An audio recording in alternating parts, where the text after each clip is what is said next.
Alors maintenant, nous avons le plaisir de terminer cette Assemblée générale par une intervention de Cédric Villani. Alors, vous le connaissez tous, Cédric. Il a eu en 2010 une médaille Fields. C'est quelque chose d'exceptionnel, absolument exceptionnel. En particulier, vous êtes à même d'évaluer, étant dans l'enseignement, ce que représente une médaille Fields. Il dirige l'Institut Henri Poincaré. Et nous avons le plaisir de l'accueillir pour qu'il nous parle de mathématiques et d'informatique. Nul doute que là, ça va être passionnant. Merci Cédric. Juste pour bien préciser les choses, ça évitera à Cédric de le dire, l'Institut Henri Poincaré fait partie de l'UPMC, qui est membre de Pascaline. Voilà. Merci bien. Très précisément, l'Institut Henri Poincaré est à la fois une école interne de l'Université Pierre et Marie Curie. Ce sont les anciennes écoles internes, article 33, comme on les appelait avant la réforme, avant la grande dernière vague de réforme. Un statut d'ailleurs qui actuellement n'est pas clair parce que la loi n'a pas été entièrement réécrite. Et en même temps, une unité mixte de services CNRS-UPMC. Grâce à la double construction, j'ai la joie d'avoir à la fois un mandat de 4 ans et un mandat de 5 ans, sans qu'on sache vraiment lequel doit prévaloir. Un double... Ça coïncide tous les 20 ans, mais peut-être que... Bon, voilà, mais ça dit aussi qu'on n'a pas droit à 2 mandats de plus. Alors, vous voyez, il y a un petit problème à résoudre là qui est délicat. Bon, et puis ça permet d'avoir 2 budgets, ce qui est toujours bien, parce que, comme on sait, pendant longtemps, il y en avait un qui était compté sans la TVA, l'autre avec la TVA, il fallait jongler, après ça a été unifié. Bon, et puis, comme on sait bien, c'est comme le même principe que quand vous avez un papa et une maman, vous demandez un coup à l'un, un coup à l'autre. Quand d'un côté ça ne marche pas, vous demandez de l'autre côté, et ainsi de suite. Alors, on parlera de l'Institut Henri Poincaré tout à l'heure. Un petit commentaire, tant qu'on y était, sur la question, les questions femmes et informatique. Qu'est-ce qu'on va dire? Évidemment que nous, à l'Institut Poincaré, femmes et mathématiques, on entend parler à peu près tous les jours. Régulièrement, on se prend des scuds dans la figure, et si et ça, vous ne faites pas assez, il n'y a pas assez de photos de filles. Oui, oui, ok, on va voir, on fait ce qu'on peut et tout ça. Et puis, le sujet est bien compliqué. Pour ne citer qu'un exemple parmi plein, il y a quelque temps, je reçois un message d'une membre de notre conseil scientifique, une éminente mathématicienne, informaticienne, de réputation mondiale, qui me dit qu'elle me demande de conseils et aide pour arriver à faire en sorte que la section 27 informatique puisse avoir une dérogation à la règle de semi-parité dans les comités de sélection. Règle de semi-parité qui dit qu'il doit y avoir au moins 40% de femmes, au moins 40% d'hommes dans un comité de sélection. Règle qu'il est en pratique impossible d'obtenir dans une comité de sélection en informatique, sauf à demander toujours aux mêmes femmes de siéger, et c'est elles qui viennent vous dire qu'elles n'en peuvent plus de siéger dans tant et tant de comités. Et donc, vous avez cette situation comme quoi une mathématicienne, informaticienne, me demandant comment faire pour éviter que la mesure censée favoriser l'accession des femmes à tous les échelons de la carrière ne soit pas mise en œuvre. C'est plein de paradoxes. C'est une longue lutte, en tout cas. C'est une lutte importante. C'est la seule chose sur laquelle tout le monde s'accorde. Autre commentaire sur la remarque sur les étudiantes algériennes. Dès qu'on fait des exposés, dès qu'on fait des cours, dès qu'on enseigne dans le monde, qu'est-ce qu'on va dire, à dominante islamique au sens large, on voit qu'il y a beaucoup plus de filles motivées par les sciences, beaucoup plus que dans ce que nous avons, dans ce dont nous avons l'habitude.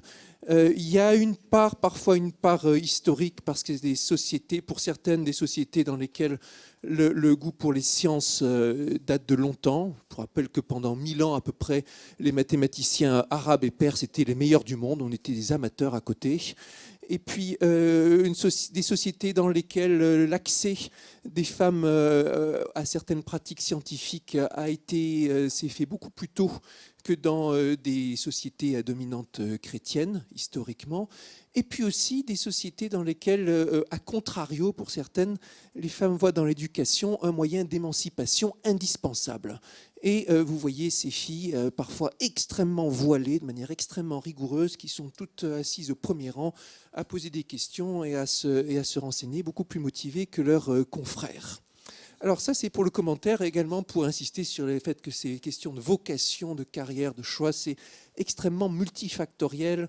Il y a des ressorts culturels, historiques, ça ne se règle pas par décret, ça se règle par un effort de toutes les composantes. Il y a une partie qui est institutionnelle, une partie qui est culturelle, une partie qui se joue, c'est pas seulement les conseils d'orientation, c'est aussi les cerveaux des parents, les pères et les mères, et ainsi de suite. Alors, allons-y maintenant pour un petit exposé où on va parler de mathématiques, on va parler de numérique. On va aborder différentes facettes du sujet. Et on va commencer avec, j'ai mis une petite illustration, c'est réduit au minimum à ma présentation en termes d'images. Il y a juste 2 images qui représentent une association entre le passé lointain et puis un passé récent qui représente notre présent et notre futur en même temps. À gauche, beaucoup d'entre vous l'auront reconnu car c'est une superstar de l'archéologie, une tablette babylonienne YBC 7289 ou 7829 en tout cas, superstar qui prouve qu'il y a 4000 ans, les mathématiciens babyloniens savaient calculer racine de 2 à 5 décimales près. Ici, c'est écrit en cunéiforme et on soupçonne qu'ils utilisaient l'algorithme qu'on appelle maintenant en leur honneur l'algorithme babylonien, qui vous permet d'extraire des racines carrées avec une vitesse extraordinaire, beaucoup plus vite que si vous le faites par approximation dichotomique, comme on l'apprend à l'école. Et à l'époque, mathématiques, c'était des recettes, c'était pas un outil conceptuel d'accession à la vérité, comme on en fait les Grecs, mais déjà c'était conçu comme une technologie importante qui était vue avec respect, qui était transmise, qui était consignée sur des tablettes. C'était un art.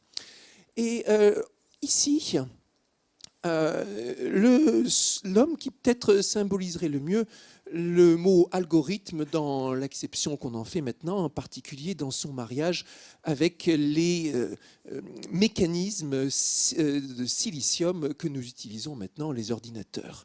Alan Turing, de même que l'image qui me représentait, qui était juste avant affichée, ce dessin est l'œuvre du dessinateur Edmond Baudouin, avec lequel j'ai collaboré sur une bande dessinée qui s'appelle Les Rêveurs lunaires, des états d'âme de quelques personnages qui ont joué un rôle fondamental mais secret dans les coulisses de la Seconde Guerre mondiale, avec une position intermédiaire entre les décideurs et les soldats, si l'on veut.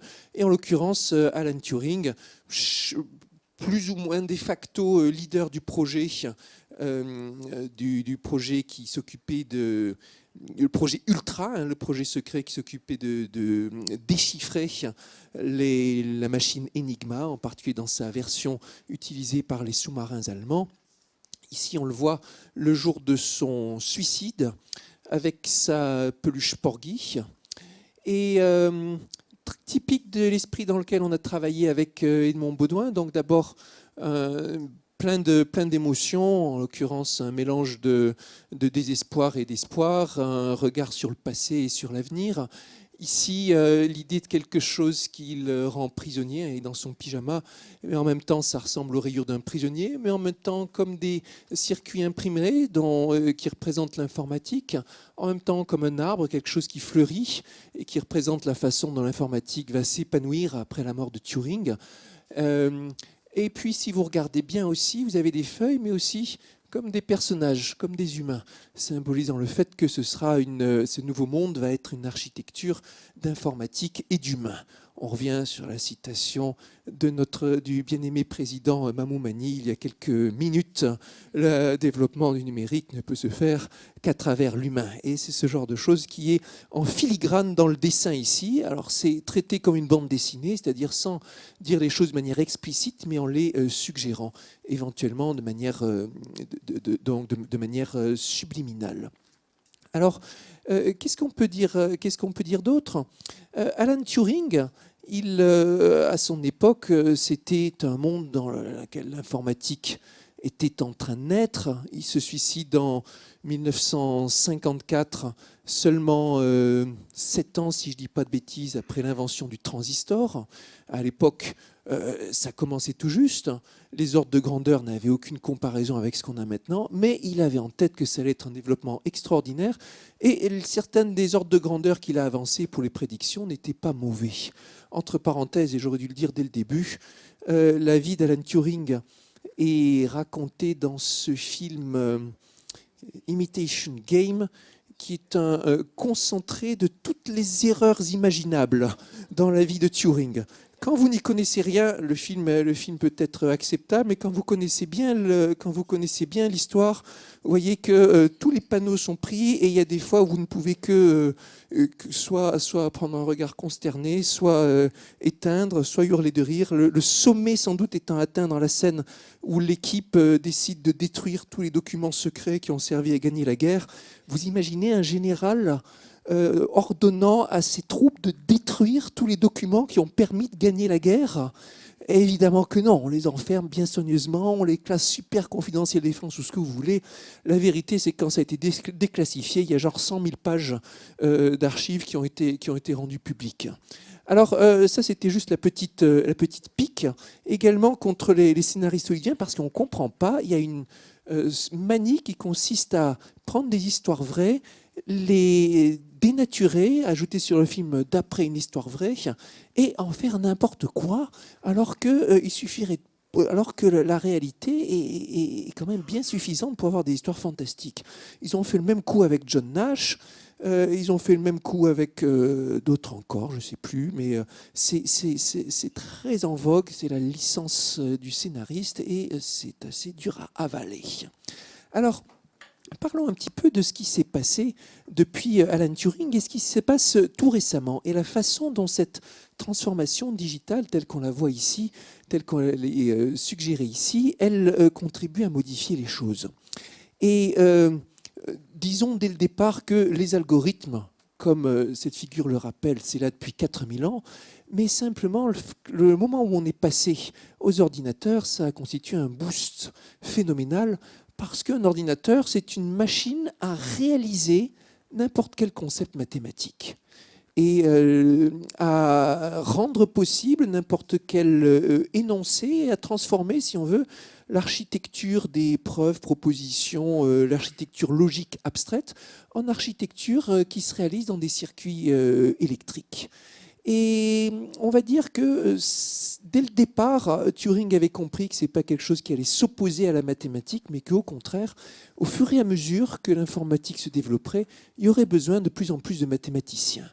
De fait, le nombre de mathématiciens a explosé, continue à exploser, et les besoins en mathématiciens dans tous les grands secteurs industriels se fait sentir de plus en plus. Alors, sur ces questions de transformation, parlons un petit peu de la place acquise par les mathématiques récemment et des études qui ont été faites pour apprécier l'impact sur le monde économique. L'an dernier, une étude très bien réalisée a été commanditée, commissionnée par l'agence mathématique entreprise et la société de mathématiques appliquées industrielles, s'appelait l'étude d'impact socio-économique en mathématiques. Elle a conclu qu'en France, comme d'ailleurs en Angleterre, selon une étude qui avait été effectuée par Deloitte quelques années auparavant, la part de l'économie que représente la recherche mathématique est de l'ordre de 15% à peu près. Je dis bien recherche mathématique. Et le chiffre a cela d'arbitraire que c'est difficile de dissocier la recherche en mathématiques de la recherche en informatique. Si on ajoute l'informatique, le chiffre devient bien plus important. La frontière entre les deux, comme je vous disais, est assez poreuse. Et ce n'est pas très important de savoir exactement ce qui est quoi. Les deux branches sont tellement proches que ça forme un peu comme un grand tout. Et ce qui est sûr, c'est que le chiffre augmente année après année. Dans certains secteurs en particulier, les secteurs comme les communications, les secteurs comme tout ce qui est lié aux prédictions, à l'exploration, mais aussi les transports, mais aussi la médecine, bien sûr, tout ce qui est transactions, tout ce qui est construction, tout ce qui est défense, tout ce qui est éducation, sont des secteurs qui sont de plus en plus impactés par la mathématique et l'informatique. Déjà à l'époque de Turing, évidemment, sur les questions de défense, le rôle avait été crucial. Comme on dit, comme on sait, sans la contribution mathématique de l'équipe Ultra, le débarquement de Normandie était simplement impossible. Et sans doute une année, 2 années de guerre supplémentaires, possible que l'Europe aurait été entièrement russe. C'est un scénario plausible. En tout cas, tout aurait pu être différent. Autre chose que je vais mentionner, c'est qu'il y a une évolution des sujets mathématiques qui est liée à l'évolution de l'informatique. On trouve dans les sujets mathématiques la persistance de sujets anciens qui continuent à se comporter extrêmement bien. Les problèmes les plus célèbres en mathématiques restent d'ailleurs des problèmes plutôt anciens.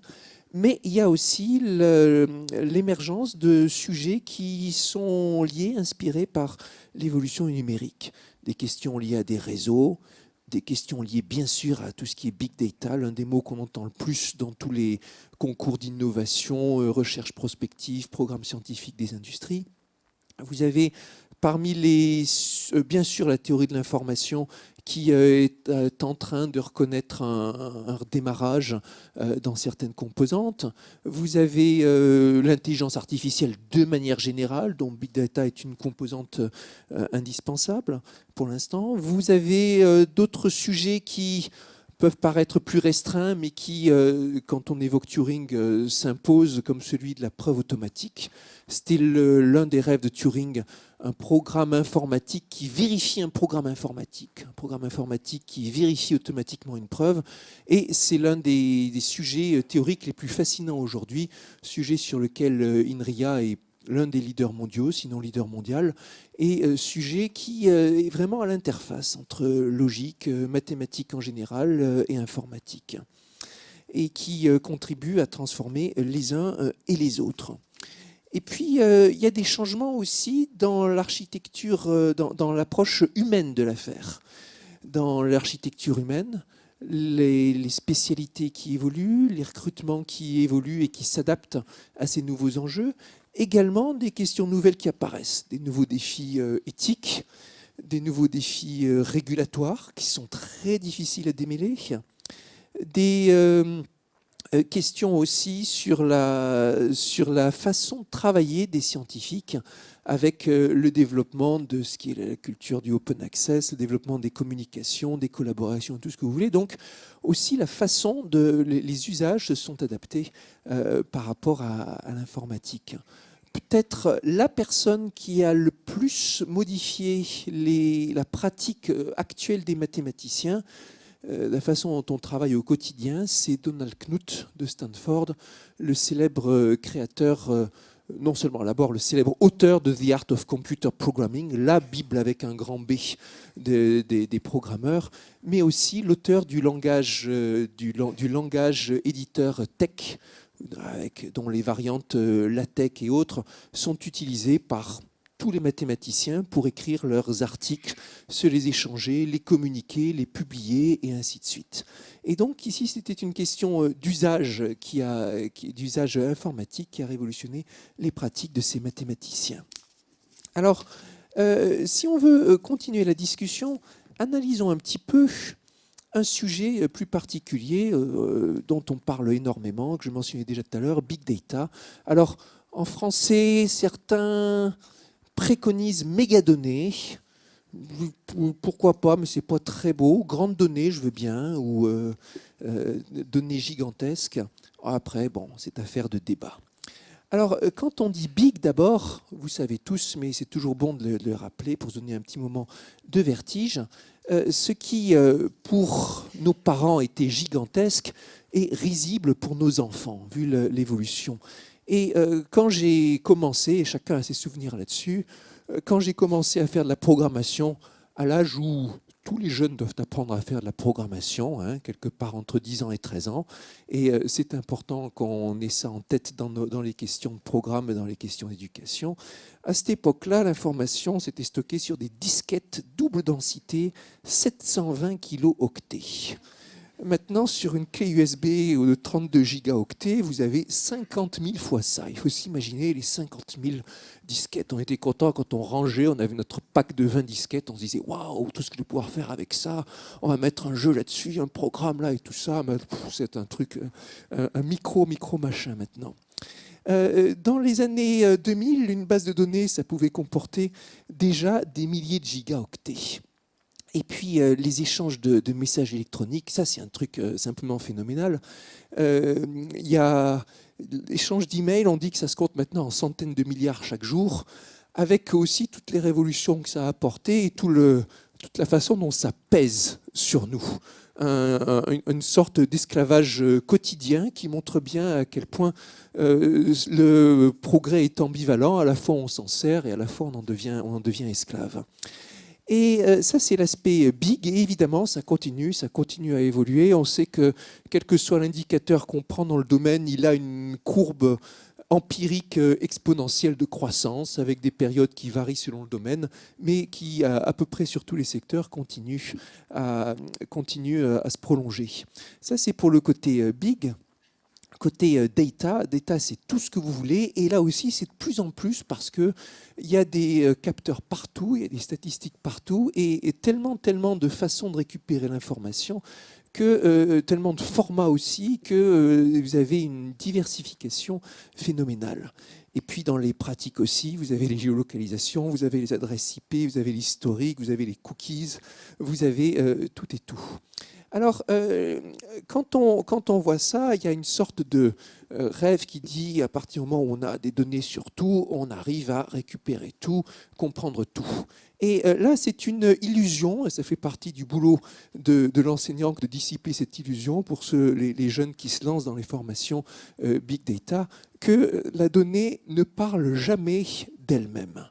Et il y avait ça a été écrit quelque part dans un texte de vulgarisation par notre collègue Ivar Ekland, grand vulgarisateur mathématicien, qui racontait cette anecdote que justement il avait un élève qui dans un stage disait voilà, je vais faire telle et telle étude, et puis à la question de savoir comment il voulait présenter les résultats, l'élève avait répondu je laisserai les données parler pour elles-mêmes. Et Ivar avait répondu la donnée ne parle jamais d'elle-même.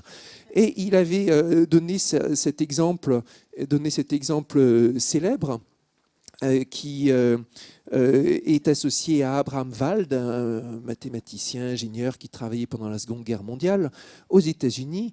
Et son boulot, c'était de recenser les dommages subis par les avions chasseurs qui rentraient de combat. Bon, l'avion il revient, il a été touché ici. Quel était l'enjeu ? Déterminer où est-ce qu'il fallait en priorité renforcer les avions. La problématique est facile. Si vous blindez complètement votre avion, il va devenir trop lourd, peu manœuvrable. Un chasseur, ça doit être rapide. Mais en même temps, il faut le renforcer aux points les plus exposés. Sinon, il est trop vulnérable. Alors, vous faites ça, vous dites, voilà, la donnée va parler d'elle-même. Les endroits qui sont très touchés sont ceux qu'il faut renforcer.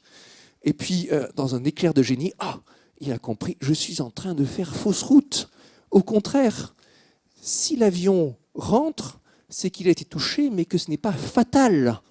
Les blessures qui sont fatales sont celles que je ne vois pas, car ce sont les dommages qui ont fait que l'avion n'est pas rentré, qu'il a été abattu sur place. Donc il faut que je recense en priorité les endroits qui ne sont jamais touchés. C'est exactement l'opposé de la démarche spontanée, on va dire. Et donc là, ça vous montre que... il faut toujours réfléchir à un modèle. Si vous avez les données et pas de modèle sous-jacent, vous courez à la catastrophe.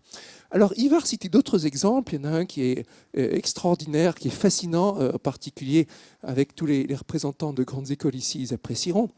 Donc, dans le temps, Ivar était président de l'université de Paris-Dauphine, et à une époque, cette université sélectionnait les candidats en exigeant une mention au baccalauréat, au moins la mention assez bien. Bon. Et puis, le Conseil d'État a retoqué ça en disant que c'était illégal, donc ils ont dû se mettre à passer à une sélection uniquement par les notes du dossier de terminale, quoi. Et puis, pour calibrer la procédure, En se basant, ils se sont dit, c'est normal, bon, pour savoir où on veut aller, commençons par analyser ce qui s'est passé les années précédentes. Et je vous fasse la corrélation entre les notes en terminale des élèves que nous avons recrutés et les résultats qu'ils ont eus après. Bon. Et puis, est-ce que les résultats qu'ils ont après sont très dépendants de la façon dont ils se comportaient en terminale, ou est-ce que ça rebat les cartes et que finalement c'est assez indépendant? Alors, ils se mettent là-dedans, ils calculent les corrélations, et les résultats, voilà. Corrélation négative. Plus mauvaises étaient les notes en terminale, meilleure était la réussite de l'étudiant. Alors ils réfléchissent, grande séance de brainstorming, mais qu'est-ce qui se passe? Peut-être c'est la frustration qui fait qu'ils vont après travailler davantage, ou alors peut-être c'est notre cursus est hors norme, alors ça sélectionne, ça donne un avantage aux profils originaux qui ne sont pas reconnus par le système, toutes sortes d'explications. Et puis un jour ils ont compris. Et la notation au baccalauréat, c'est quelque chose d'harmonisé. Pas dans les classes, pas dans les lycées. Et conditionnellement au fait que vous recrutez des gens qui ont eu mention au bac, ceux qui ont eu les meilleures notes sont souvent des élèves, ceux qui ont les meilleures notes en terminale sont souvent des élèves qui étaient dans un environnement peu compétitif où c'était facile d'avoir des bonnes notes. Ceux qui ont eu des mauvaises notes mais qui ont quand même eu mention viennent de ces grands lycées où il y a une compétition féroce et où si vous avez un 12, c'est l'équivalent d'un 17 ailleurs. Et voilà, il fallait un modèle sous-jacent. Si on ne savait pas qu'on était en France, avec un système qui a une grande disparité dans les lycées, mais un examen qui est centralisé, vous ne pouviez pas analyser ces données. Et ça, c'est un autre exemple. Alors, celui-ci est fascinant aussi parce qu'il nous ramène à notre environnement socio, économico, éducatif et tout ce que vous voulez, mais c'est comme ça partout. Si vous analysez les données sans tenir compte du contexte sous-jacent, vous courez à la ruine. C'est dans tous les domaines. Récemment, il y a un livre qui est sorti, un peu polémique par certains côtés, mais très intéressant, qui s'appelle « Mathématiques au tribunal » ou quelque chose comme ça, par Lila Schneps et puis sa fille. Et ça parle énormément d'erreurs judiciaires dans lesquelles des questions mathématiques étaient impliquées ou de problèmes judiciaires, disons, dans lesquels il y avait une source mathématique. Plus célèbre de ces cas, sans conteste, étant l'affaire Dreyfus, dans laquelle, à l'époque, Bertillon, le grand pape de la police scientifique, s'ingéniait à montrer construction très subtil à l'appui, que Dreyfus s'était auto-plagié, avait fait semblant de recopier sa propre écriture, tout cela avec un déluge de probabilités. Ça a été examiné à l'époque très sérieusement par les meilleurs mathématiciens de l'époque, qui ont démonté tous les arguments point par point et conclu là encore qu'il y avait un modèle, que le modèle était aberrant et ainsi de suite. Donc tout ça pour dire, les données, vous pouvez les interpréter comme ci, comme ça, mais si vous n'avez pas un modèle préalable avec lequel vous confrontez vos données, vous arrivez à la catastrophe. Autre exemple que je développe régulièrement dans les conférences pour grand public, en particulier pour les lycéens, la fameuse erreur historique de Lord Kelvin sur l'âge de la Terre. Lord Kelvin avait beau être le meilleur physicien de son époque, il était persuadé que la Terre ne pouvait pas avoir plus de... Alors, il a donné des estimations différentes, mais il est descendu aussi bas que 24 millions d'années au tournant du siècle, en gros, vers 1900, provoquant un conflit majeur avec les géologues, et en particulier les évolutionnistes, qui pouvaient simplement pas faire rentrer l'évolution des espèces dans un laps de temps aussi court. Et son erreur était une erreur de modélisation. Ce n'était pas une erreur de calcul. C'était parce qu'à l'époque, personne n'imaginait, ou très peu, quasiment personne n'imaginait que la Terre, en tant qu'objet géologique, était aussi vivante et mouvante que ce que c'est en réalité, avec des mouvements de convection, avec une évolution. La dérive des continents, c'était encore une théorie considérée comme très utopique, et ainsi de suite. Et je conclus mes exposés pour les élèves en disant, même si Kelvin avait eu l'ordinateur le plus puissant du monde, celui qu'on a aujourd'hui, à son époque, il aurait fait la même erreur. Parce que son problème n'était pas dans le calcul, il était dans le raisonnement, il était dans la modélisation, qui est en amont du calcul. Alors, tout ça pour dire qu'il faut des modèles, et tout ça pour dire qu'il faut aussi une réflexion théorique, une réflexion mathématique, et ça, Turing l'avait bien compris. Alors, Message qui est derrière pour les entreprises, embaucher des mathématiciens. Pour les écoles d'informatique, il faut des cours de mathématiques et il faut bien sûr une concomitance de profs de maths, profs d'informatique.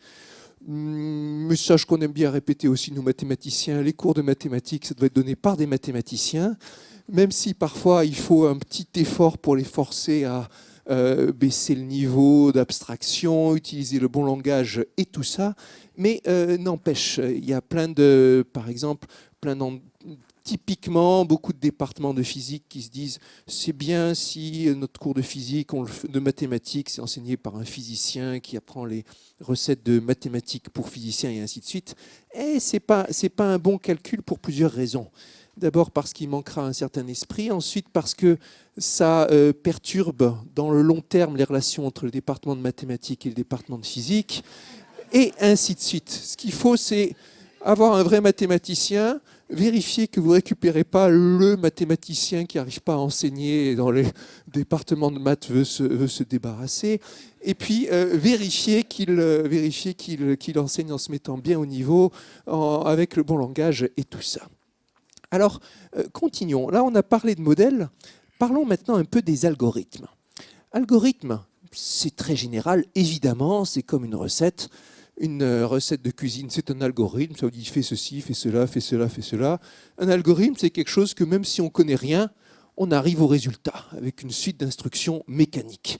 Et c'est ça, l'algorithme babylonien. Même si vous ne savez même pas ce que c'est qu'une racine carrée, vous appliquez les instructions pas après pas, et puis ça vous donne le résultat. Il faut juste de la sûreté d'exécution. Alors, concevoir l'algorithme, ça demande de bien comprendre de quoi il est question. Et puis, il y a toutes sortes de choses aussi sur la façon dont il peut être élégant ou pas, il peut être rapide ou pas, il peut demander beaucoup de mémoire ou pas, et ainsi de suite. Et il y a une notion que connaissent bien les informaticiens, d'élégance de l'algorithme, d'élégance du programme. Et puis l'algorithme peut être élégant en abstrait et puis pas très bon en réalité. L'un des exemples classiques, c'est qu'on apprend au lycée, c'est le calcul de la factorielle. C'est très joli de le faire par calcul récursif, c'est très élégant et ça vous fait un programme en une ligne. En revanche, ça consomme une quantité de mémoire qui est complètement déraisonnable par rapport à ce dont vous avez besoin. Alors ça dépend après de ce que vous voulez optimiser. Il y a quelques semaines à Vancouver, j'assistais à une conférence de Linus Torvalds, le créateur de Linux, qui essayait de faire sentir à la salle, composée seulement pour moitié de gens qui avaient fait de la programmation, et qui essayait de leur faire sentir qu'un programme pouvait être élégant ou pas, un code élégant ou pas. Il avait pris un exemple qui était comment rajouter un élément dans une chaîne de pointeurs. Et selon la façon dont on le fait, soit il y a deux cas envisagés, soit il y a un cas qui s'applique pour tout. La salle était un peu médusée en regardant les deux versions du programme, parce que quand vous n'avez pas jamais fait de programmation, c'est dur de distinguer l'une de l'autre. Mais il insistait sur cette notion d'esthétique qu'il y a derrière l'algorithmique. Et les plus grands informaticiens aiment souvent parler de ça. Comme nous en mathématiques, pour que l'algorithme soit bien, il faut qu'il soit bien construit, élégant, et la clarté dans la conception d'ensemble diminue les bugs possibles. Alors, algorithme, le babylonien dont on parlait là, c'est un des plus anciens. Les algorithmes qu'on apprend à l'école au début, c'est par exemple l'algorithme de la division, qui est un truc sophistiqué quand on apprend à l'école primaire. D'ailleurs, on oublie, si on fait faire des divisions euclidiennes à tout le monde, je ne suis pas sûr que tout le monde aura les... Voilà. 1247 divisé par 38, hop. Et puis, évidemment, les algorithmes se sont multipliés. Maintenant, je ne sais pas si on essaie de faire une recension, on trouverait facilement qu'il y a des millions et millions d'algorithmes différents qui se répartissent en certaines classes d'algorithmes. Et dans The Art of Computer Programming, vous avez cette tentative de faire une grande classification des algorithmes par dans certains cas leur finalité, dans d'autres cas leur approche, leur méthode. Vous avez des algorithmes qui calcule des solutions d'équations de dérivées partielles comme des solutions d'équations de la mécanique des fluides et qui demandent des années et des années de mise au point par des équipes de plusieurs dizaines de personnes. Vous avez des algorithmes qui s'affrontent dans les arcanes du trading haute fréquence avec des recettes secrètes et dans une sorte de gigantesque jeu où c'est les algorithmes qui se battent les uns contre les autres plutôt que les traders eux-mêmes. Et où tout est calculé pour gagner les quelques petites millisecondes qui feront qu'on passera avant l'autre. Il y a un livre fascinant qui est paru il y a 2 ans, peut-être, 2-3 ans, qui s'appelle 6. Je ne sais pas si certains d'entre vous ont lu ça. Alexandre Laumonier est l'auteur, mais le livre est présenté comme s'il avait été écrit par un algorithme. Et il y a une suite après qui s'appelle 5. Ça vous parle de l'histoire algorithmique de la finance et c'est absolument fascinant. Au passage, on y voit les aventures de Claude Shannon à l'époque où il allait avec son copain Thorpe dans les casinos pour casser la banque avec des petits programmes informatiques. On y voit les aventures... Hein ? Bon, non, mais c'est parce qu'il... d'abord, il s'est fait repérer. Ensuite, c'était juste pour s'amuser. Hein.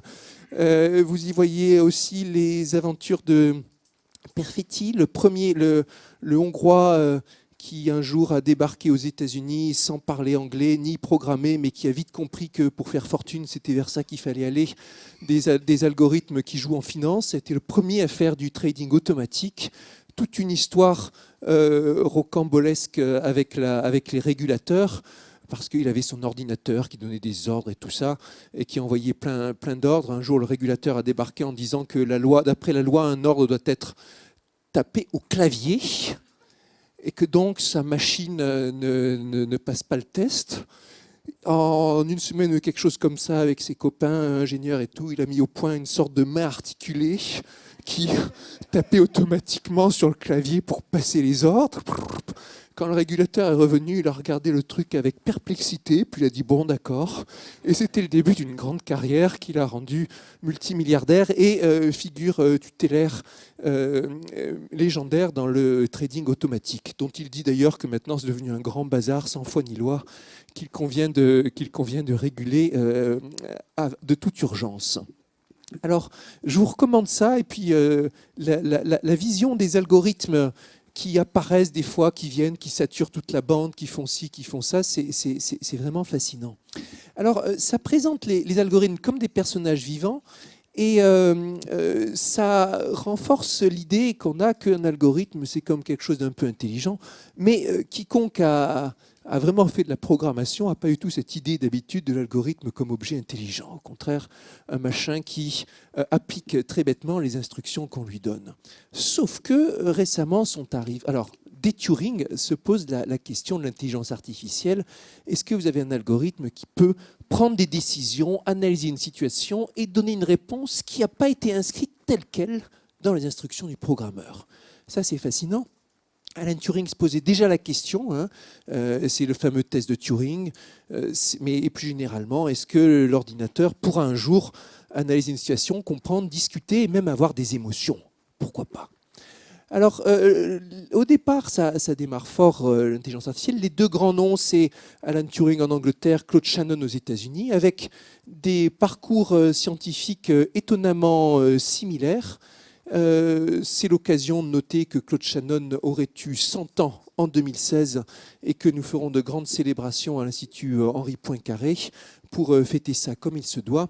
Et je vous en reparlerai tout à l'heure. En tout cas, tous les contributeurs participants seront les bienvenus. Et au départ, ça démarre assez fort.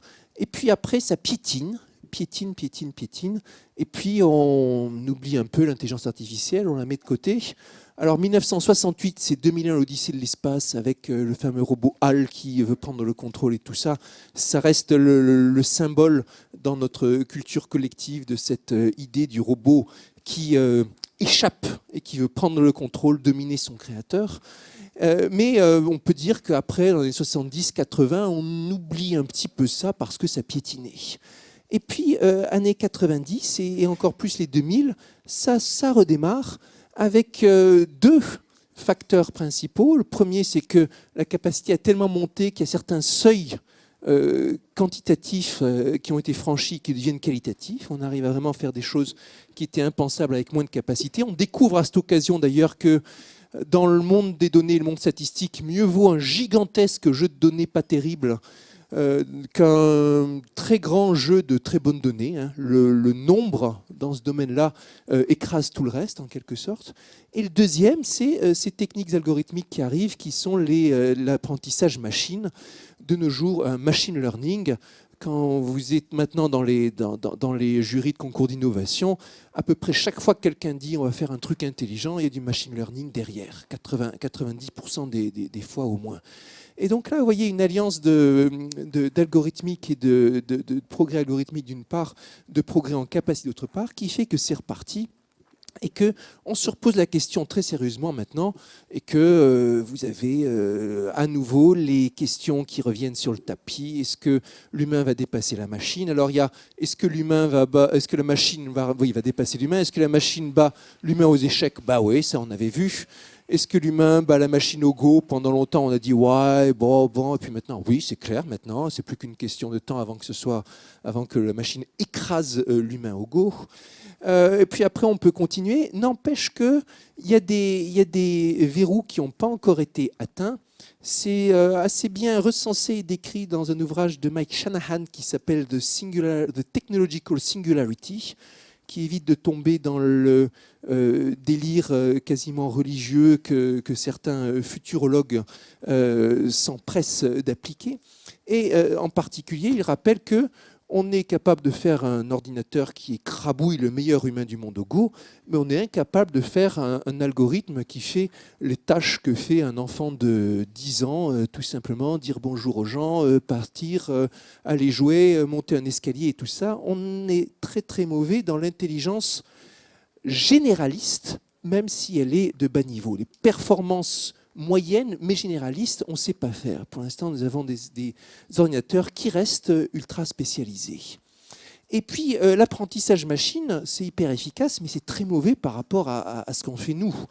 Hein, on sait bien, il y a ces expériences d'apprentissage machine supervisées ou non supervisées dans lesquelles on donne à la machine des millions de photos de ceci et de cela, et après il est capable de détecter tout seul une photo de pont, décider que là vous avez un chat, après que vous lui avez montré des milliers d'images de chats glanées sur Internet. Mais un gamin, il lui suffit de voir un chat 2-3 fois pour comprendre qu'il y a un chat, pour repérer le chat dans toutes ses, même s'il bouge dans toutes ses variantes et ainsi de suite. Certains disent que c'est juste une question quantitative. N'empêche, on arrive à faire ça dans un volume, une puissance qui est incomparablement plus réduit, plus portable, plus maniable que ce que font les gros serveurs, les gros ordinateurs, les grosses mémoires qui sont utilisées actuellement par les algorithmes. Donc il y a des verrous. Il y a des verrous théoriques qu'on n'a pas encore franchis. Il y a aussi des questions sans doute au niveau de la conception même du cœur. Je veux dire, nous on utilise des neurones, c'est des assemblages biologiques qui sont fort malléables, qui ont l'air pas très fiables comme ça. On se dit que c'est moins fiable qu'un truc en silicium, un truc imprimé, tout ça. Mais n'empêche, c'est beaucoup plus efficace en pratique. Et donc, il y a certainement d'autres révolutions qui sont à venir en termes d'architecture, en allant au cœur même des systèmes. On parle de la révolution de l'ordinateur quantique, mais il y a certainement aussi beaucoup d'autres choses à venir. Alors, l'intelligence artificielle, ça a des résultats parfois spectaculaires qui s'apparentent, qui ont l'air de relever aussi de la magie noire. Des fois, ça vous fait des choses qui ne sont pas encore le genre de Go, vous voyez, ils jouent au Go et tout ça.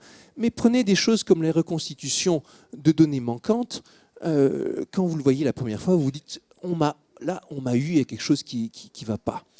Dernier congrès international des mathématiciens, Emmanuel Candès, spécialiste français des méthodes de parcimonie, compressed sensing comme on dit, professeur à Stanford, faisait un exposé où il nous montrait la fameuse expérience du jeu de Netflix.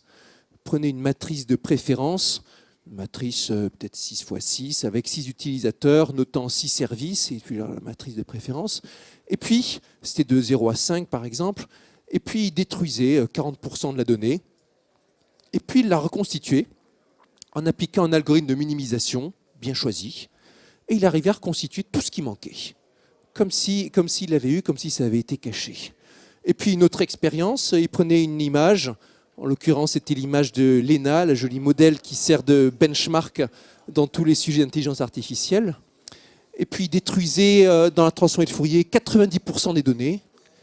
Et puis il reconstituait tout ce qui manquait, de telle sorte qu'on avait l'impression que c'était la même, que c'était bien toujours la même Lena, toujours aussi jolie. Là encore, en utilisant une méthode de minimisation, ce n'était même pas un algorithme de type apprentissage machine, c'était juste trouver le bon modèle mathématique sous-jacent, reconstituer un truc tel qu'on ne l'a pas vu. Et ça, ce sont que quelques exemples parmi plein. Les exemples, ils se sont multipliés.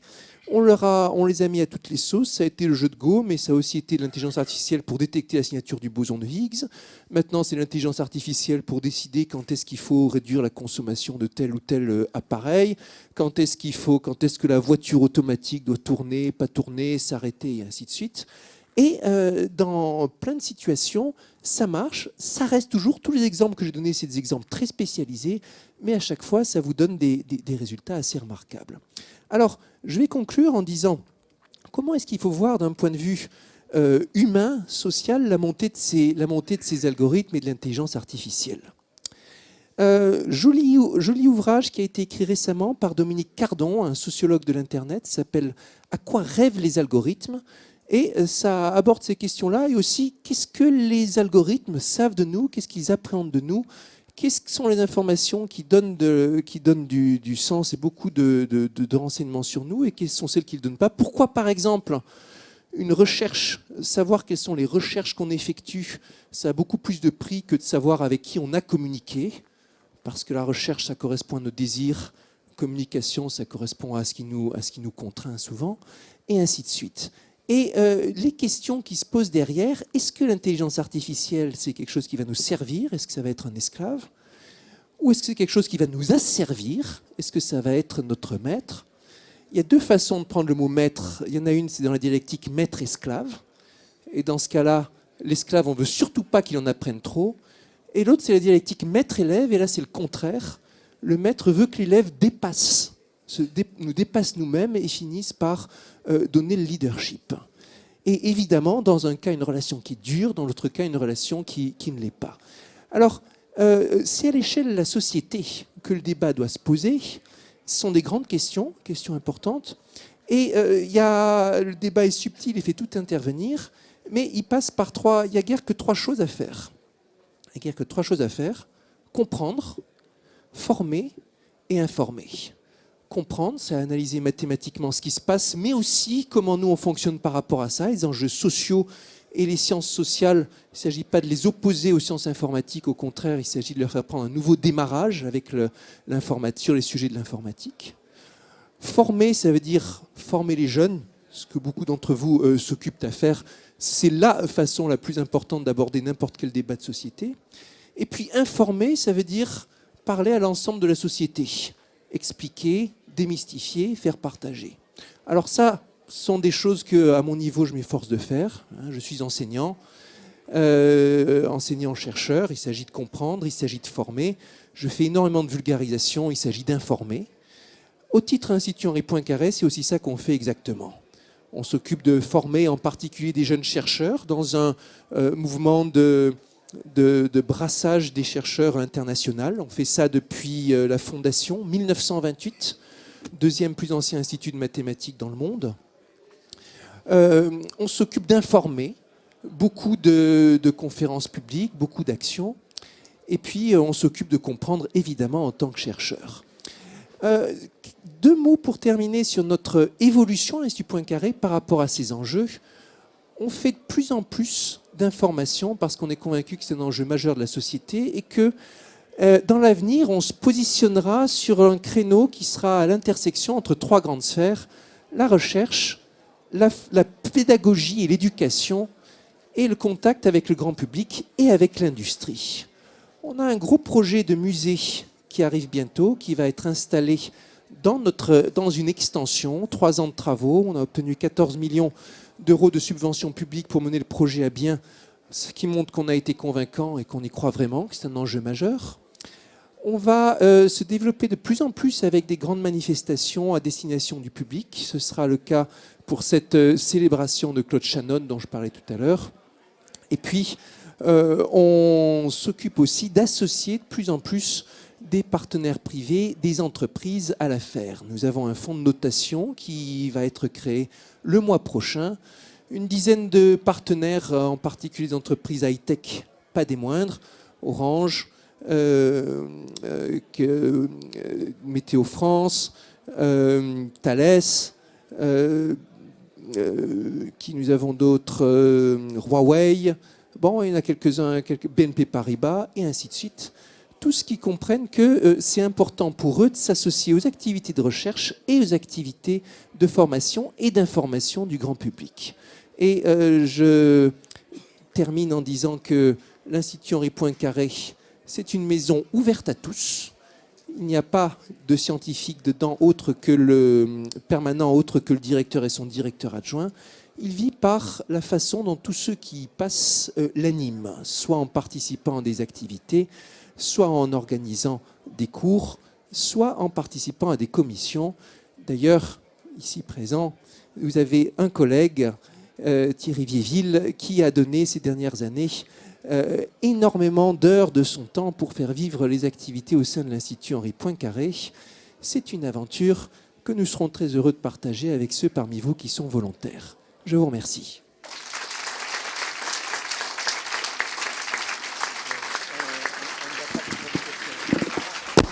Je pense que les applaudissements que vous avez produits pour Cyril, sont, je dirais, extrêmement importants pour lui, parce que finalement, vous avez bien compris tout ce qu'il a dit.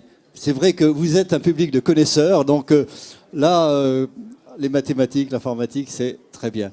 Merci pour cette présentation, cette perspective, et tous ces exemples, parce qu'ils nous font mieux connaître, mieux comprendre l'imbrication qu'il y a entre les mathématiques et le numérique. Et bon, je pense que ça doit contribuer encore plus à développer les formations dans ces domaines-là et à faire en sorte ensuite, dans nos entreprises, bien sûr, on puisse avoir cette notion de mathématiques dans l'ensemble de nos raisonnements. Un grand merci et à très bientôt. Welcome to the news of the week.